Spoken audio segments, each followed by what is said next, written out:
Layers are an immensely powerful way to make edits to images.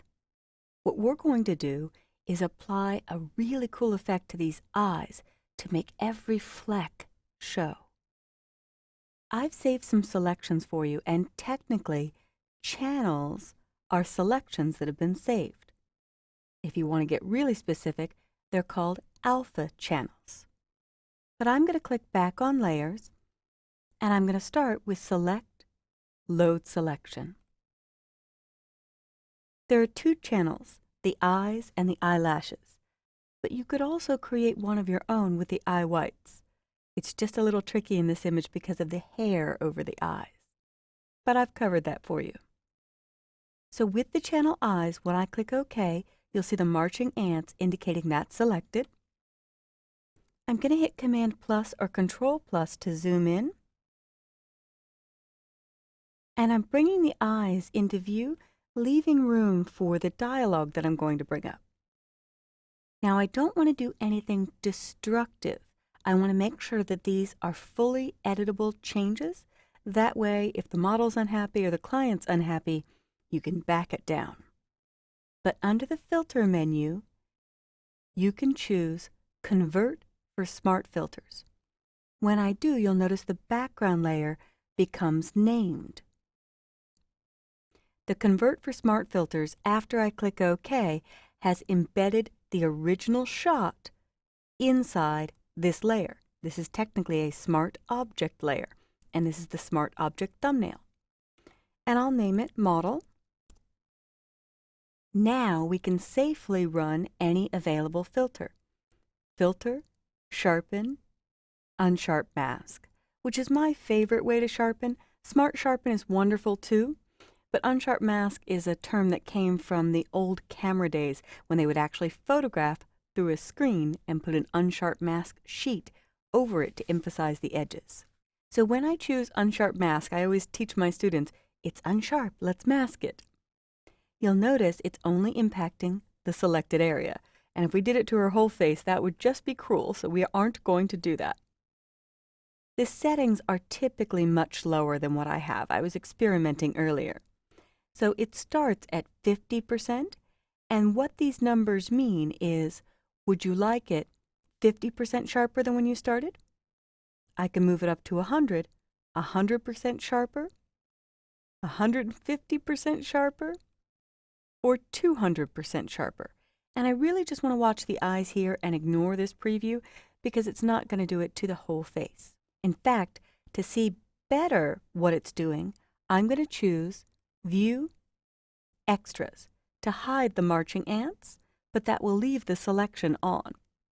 And for most images, Unsharp Mask is beautiful if you've up-sampled or added resolution or dimension to an image to bring back detail you lost by increasing the size. It's also great for scanned images to add back detail lost in scanning. But with eyes, you can really go too far. Most people wouldn't go above 200, but with eyes, to really make them jump, you can.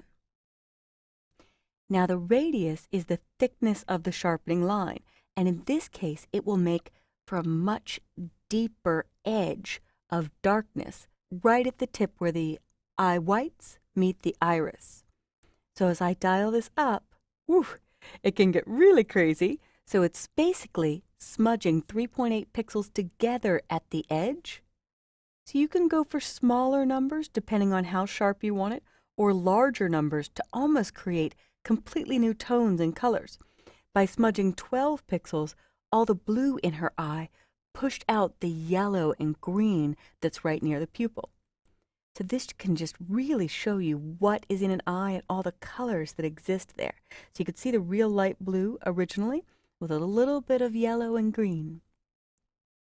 All right, I'm going to go too far because I know I can back it down. So when I hit OK, and I'll zoom out with Command minus or Control minus, it's safely applied Unsharp Mask.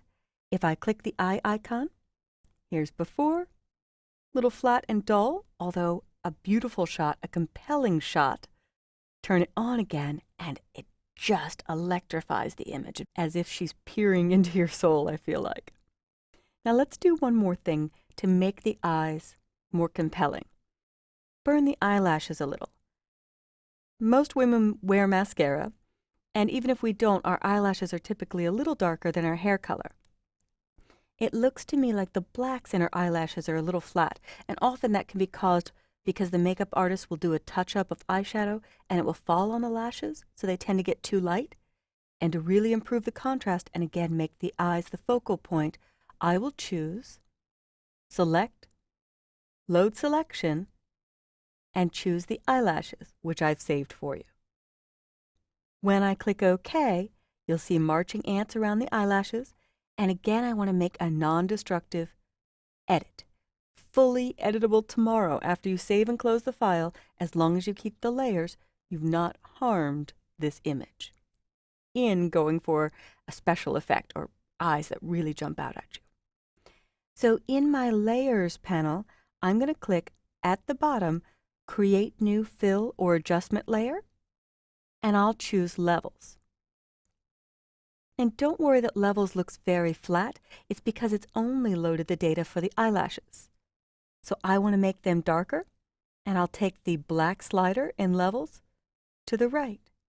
And notice it's not impacting anything but the eyelashes.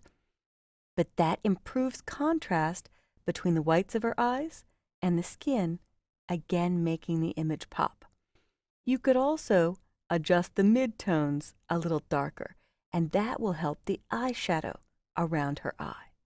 So it's up to you how far you go. I'm going for a surrealistic effect, so I'm going farther than I normally would, but I really wanted you to see what this is doing. So if I zoom out and turn off the Unsharp Mask, there's before. Turn off the eyelashes, there's before. That little bit just helped, but for the surrealism, I'll turn on the Unsharp Mask, and now I just can't help but think of Tiger. All right, so I hope you've enjoyed this lesson of fully editable, non-destructive smart filters with Unsharp Mask and levels on a selected area in a photo. In this case, I chose the eyes, but hopefully I've enlightened you to all the power you have once you learn how to use selections. And technically, these are layer masks with smart filters and adjustment layers.